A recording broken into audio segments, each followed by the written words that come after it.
Good morning, happy Friday, and welcome to the Digital Weather Desk powered by Century Next Bank. I'm Jared Floyd. This morning's forecast made possible by Century Next Bank. What's next for you? Visit cnext.bank for more. The exclusive banking partner of the Digital Weather Desk. It's Cookie Friday at the Monroe branch.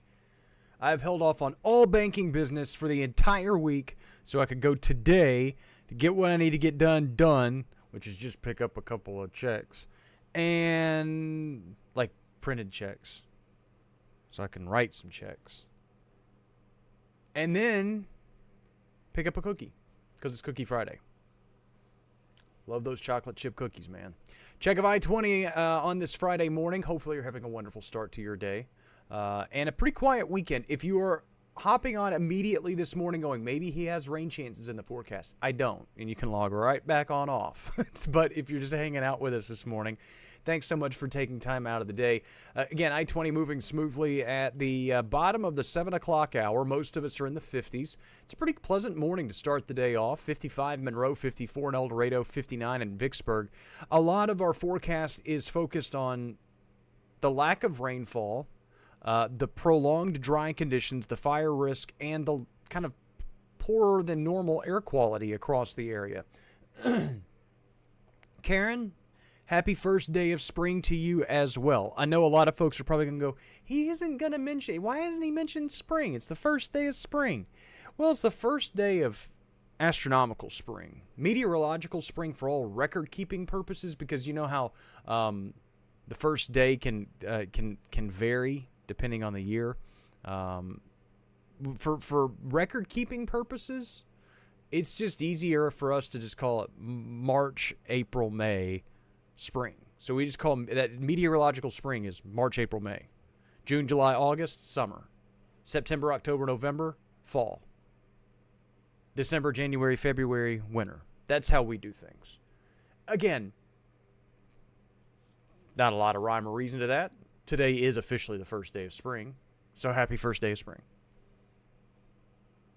The vernal equinox. All right, all that aside, Karen, you got me sidetracked, man. I'm just kidding.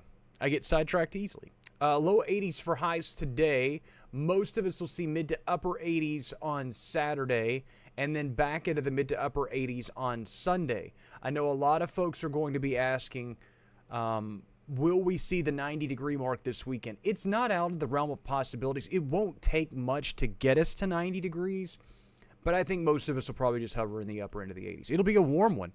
And this time of the year, the UV index will be a little bit higher than normal. Sunscreen. I stepped outside just yesterday, just chipping some golf balls in the backyard, just for a few minutes, and I was like, sun, skin, pale. It was awful. Mid to upper 70s and low 80s return across the area early next week. Claudia says hummingbirds are hungry this morning. Probably understandably so, I guess. Beverly, good morning. May, good morning. Miss Norris, good morning. Hopefully everybody's on their way to a very nice weekend. On that note, with UV indexes getting higher, and as we get into the spring and summer months, I have my dermatologist appointment next month. If skin cancer runs in your family, check that stuff out. It's really important. I have to go every year. My grandfather, my mom, we are all very, very fair complected people. If I stand in front of a refrigerator too long, the light will burn me. Like I cannot be, like these lights are on their lowest setting because I would get sunburn. Kidding, but not really.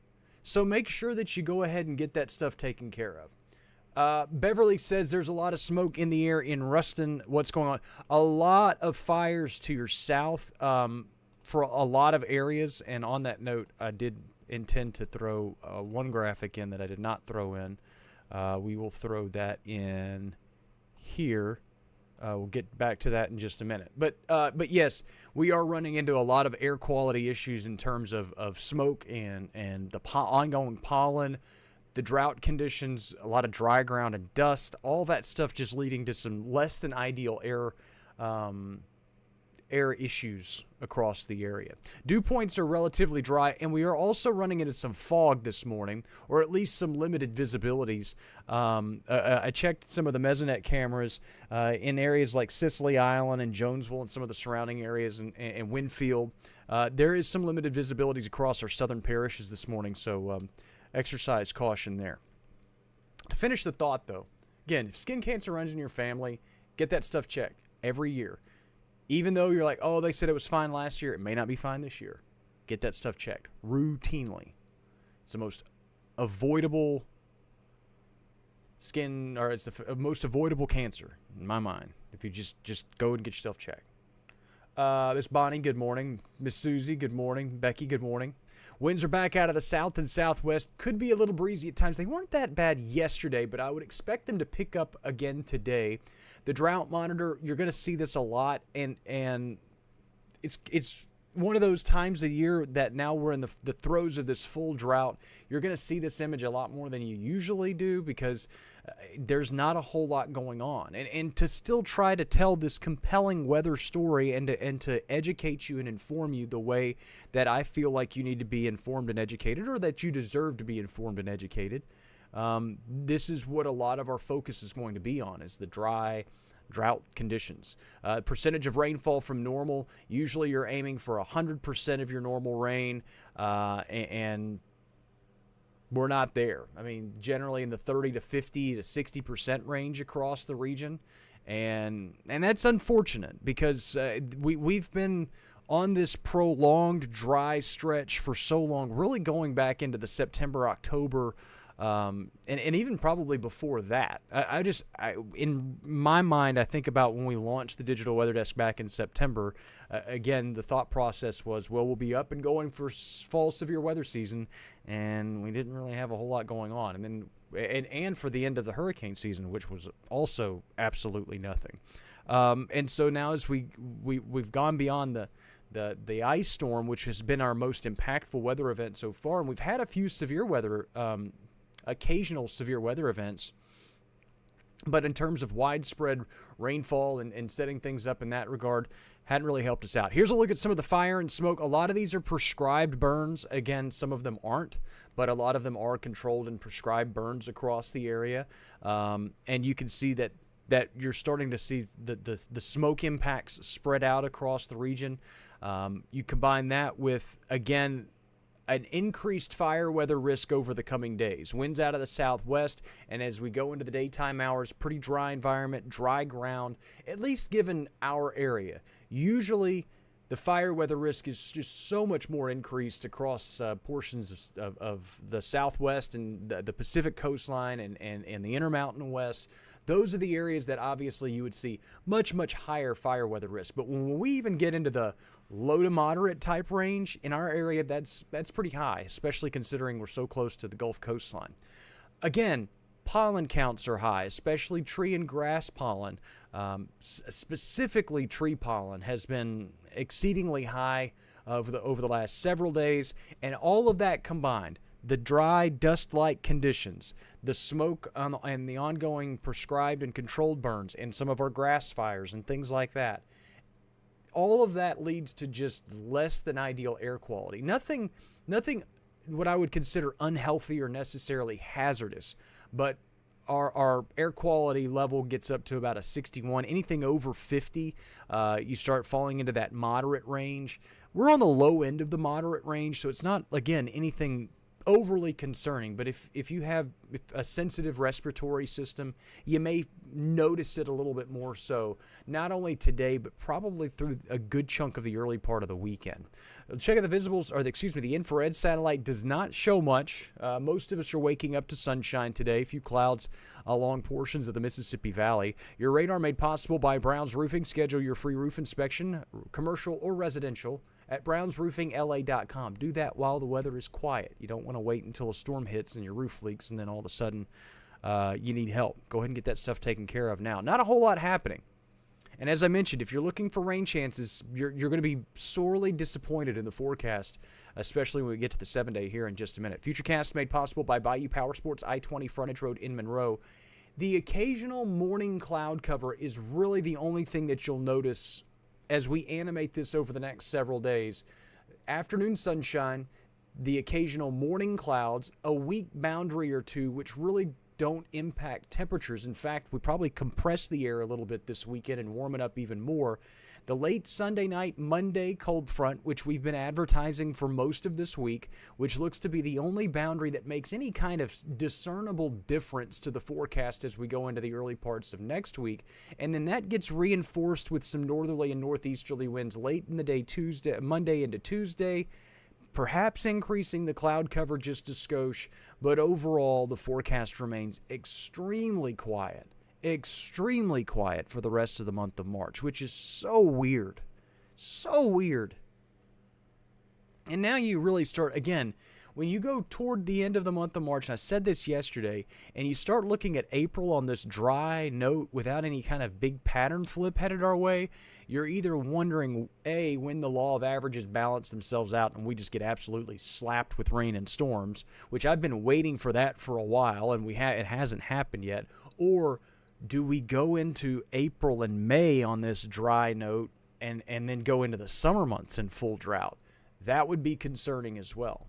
But we can't really get the cart before the horse right there. We can't really start, spiraling and panicking about that kind of stuff, especially when, weather forecasting, once you get outside 7 to 10 days, you're pretty much throwing darts at a dartboard.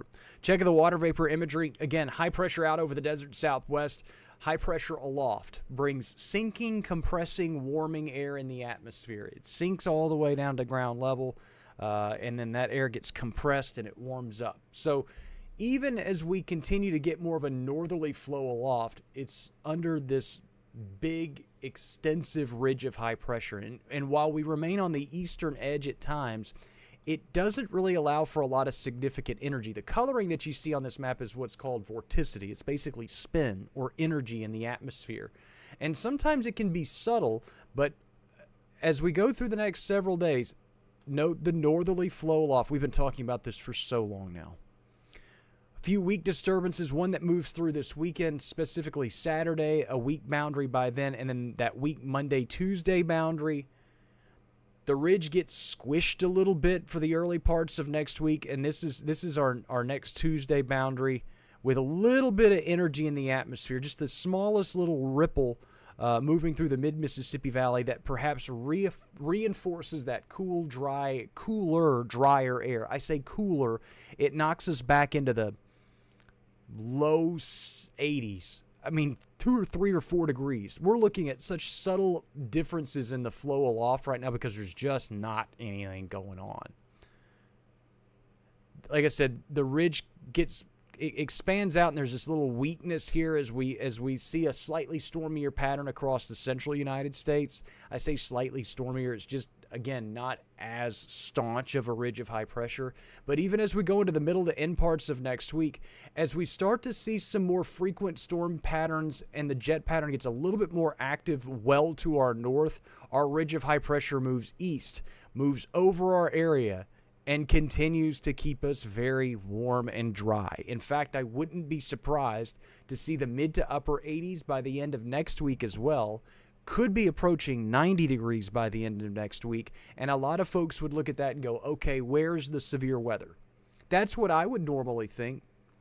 You tell me that we're going to see upper 80s to near 90 early to mid-March. We're now mid to late March. I would go, where's the severe weather threat? It's got to be coming. This is not a severe weather making pattern. This is a summer pattern. For lack of a better term, I mean, high pressure sitting just plopped over the region, well above normal temperatures for this time of year. It kind of resembles more of that. Obviously, it's not a summer-like pattern, and we will see it change. But how much it changes for the rest of the month, I don't really see that happening. It's going to be April before we really see any kind of significant wrinkles in the forecast. Here's your forecast rain over the next 7 days. Here's the precip outlook over the next 6 to 10 days. 8 to 14 days. Again, we're going to go into at least the first couple of days of the month of April on a dry note. So it is a catch-22, a plus, minus, pros, cons, whatever you want to talk about. when you look at it this way, we've got a lot of folks that if you have outdoor spring plans, if you have baseball games, softball games, like I said, music events or any kind of outdoor festivities, thumbs up. They're all systems go. But if you need the rainfall, I have no good news for you. And that's been the message that I've kind of just been screaming for most of this week. Mid-80s for highs today. Again, winds will stay breezy out of the southwest. Lows tonight near 60. Winds will continue out of the south-southwest. Look at the 7-day forecast made possible by 3B Hardware. Again, just be aware of the fire weather risk as we go into the early part of the weekend. It's breezy. It's dry. There are several areas that are under burn bans. Check with your local parish or county or fire agency to know whether you are specifically under one of those. A week boundary early Monday morning sets us up for low to mid 80s for highs for a couple of days next week, and then we're right back into the upper 80s by the end parts of next week. Morning lows generally in the 60s, low 60s. And dew point's still relatively dry. I mean, we're not talking about exceedingly warm, humid, muggy days. We're talking about relatively dry, like I said, almost summer-like days. And that's where the forecast sits on this Friday morning, March 20th. Too long didn't read, set for 9:30. I will join you with another live stream later today. We may skip the midday one again today. Again, in full disclosure with the Digital Weather Desk, it's a one-person operation, and most days are kind of busy and chaotic. When the weather gives us an opportunity to kind of slow things down, we're going to try to take those opportunities. Or at least I promised myself and I promised my wife that I would. So we will continue to do that today. We'll probably skip a midday live stream. And I'll join you later this afternoon into this evening as we set you up for the rest of the weekend. Let's be honest, folks. You look at that 7-day forecast, do you really need a midday stream? Probably not. And there are only, and we just went extensively through, again, air quality, pollen, fire weather risks, the lack of rain chances, the upper level pattern. We just covered a lot in the last 20 minutes as we set up for this weekend and beyond. Also, again, down the line, don't forget Tuesday, April 7th, our little meetup at 7th Square Coffee. We're going to name it something at some point. So we'll cross that bridge when we get there, but make plans. 9 a.m. Tuesday, April 7th. Come hang out with us at 7th Square, talk weather, talk about the Digital Weather Desk, and talk about whatever you want to talk about. And late next week, end of next week, into the early next week, Thursday through the next Monday, we are going to be in Manhattan and in New York for a little bit of a mini vacation. You will still be receiving weather content, but with video content will probably be, and our live stream schedule will be interrupted for several days, Thursday, Friday, and that next Monday, maybe even the next Tuesday. Just weather permitting, but it does look like it will likely be quiet during that stretch as well. But if anything changes, I'll let you know. Again, forecast is always available at digitalweatherdesk.com. Your severe weather alerts, your forecasts, and all of your weather needs also available on the Digital Weather Desk app, available for Apple and Android users. Links to download are at digitalweatherdesk.com. Again, too long didn't read. It's set for 9:30. Your fishing game later tonight at 8. I will join you later this afternoon, this evening, with a final look at the forecast as we set up for what should be a warm, quiet weekend. No rain chances over the next 7 days. Thanks so much for stopping by the Digital Weather Desk, powered by Century Next Bank. Have a great weekend. It's Cookie Friday. Yeah! I'm really excited about those chocolate chip cookies. Have a great Friday, everybody. I'll see you later.